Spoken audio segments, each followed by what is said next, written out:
श्री सुश्री इकरा Chaudhary 2-2 minute में अपनी बात कह दें। माननीय धन्यवाद अध्यक्ष जी। आज मैं 2025 के वित्त विधेयक पर अपने विचार रखने के लिए खड़ी हूँ। सरकार इस बजट को जन कल्याणकारी बता रही है, लेकिन क्या ये वास्तव में गरीबों, किसानों, श्रमिकों और मध्यम वर्ग के हितों की रक्षा करता है? क्या ये युवाओं को रोजगार देगा? क्या महंगाई में राहत देगा? लगातार हम पढ़ते आ रहे हैं कि भारत की जीडीपी पिछले 10 वर्षों में दोगुनी हो गई है और हम जापान और जर्मनी को पीछे छोड़ते हुए 27 तक दुनिया की तीसरी सबसे बड़ी अर्थव्यवस्था बनने के ओर अग्रसर है। लेकिन यह उपलब्धि तब फीकी पड़ जाती है जब हम प्रति व्यक्ति जीडीपी के आंकड़ों को देखते हैं, जिसमें भारत विश्व स्तर पर 100 से अधिक देशों से पीछे है। 23-24 के लिए स्थिर कीमतों पर प्रति व्यक्ति जीडीपी केवल 1,24,600 रुपए है। ये कोई आश्चर्य की बात नहीं कि सरकार इस डेटा पर बात करने से बचती है, क्योंकि वे ये नहीं समझा सकते कि पूरे देश की जीवन स्तर में वृद्धि क्यों नहीं हो रही।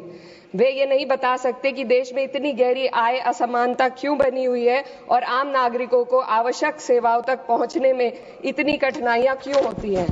सरकार दावे करती है कि भारत की अर्थव्यवस्था दुनिया में सबसे तेजी से बढ़ रही है, लेकिन इस विकास का लाभ केवल अमीरों को मिल रहा है। आज हमारे देश में शिक्षित युवा नौकरी की तलाश में दर-दर भटक रहा है। सरकारी नौकरियों में लाखों पद खाली पड़े हैं, लेकिन भर्ती नहीं हो रही। निजी क्षेत्र में भी नौकरियों की संख्या घटती जा रही है। उधर देश की शीर्ष 1% अमीरों के पास 40% से अधिक संपत्ति है, जबकि करोड़ों लोग 2 वक्त की रोटी के लिए संघर्ष कर रहे हैं। यह आर्थिक असमानता लगातार बढ़ रही है क्योंकि सरकार की नीतियां बड़े उद्योगपतियों को फायदा पहुंचाने के लिए बनाई जा रही है, जबकि गरीबों और मध्यम वर्ग को महंगाई और टैक्स के बोझ तले दाबा जा रहा है। जब यह सरकार सत्ता में आई थी तब $1 लगभग 60 रुपए के बराबर था और आज 83 तक पहुंच गया है। Sir 2 minute.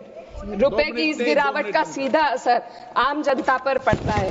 इस सरकार की मौजूदा वित्तीय नीतियां पूरी तरीके से अमीरों के पक्ष में झुकी हुई है।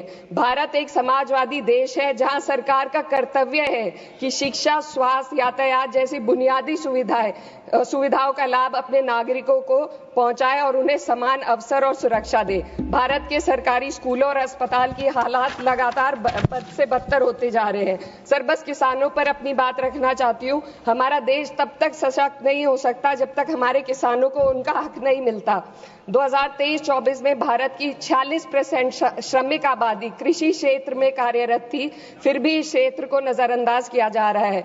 सरकार किसानों की आय दुगनी करने का वादा करती है, लेकिन असलियत यह है कि खेती की लागत बढ़ रही है, जबकि किसानों की आमदनी स्थिर बनी हुई है। ट्रैक्टर और हार्वेस्टिंग मशीनों पर 12% जीएसटी में सर 1 मिनट सर, किसानों का मुद्दा है, बस 1 मिनट सर, खत्म कर लें। हार्वेस्टिंग मशीनों पर 12% जीएसटी से किसानों को परेशानी और बढ़ रही है।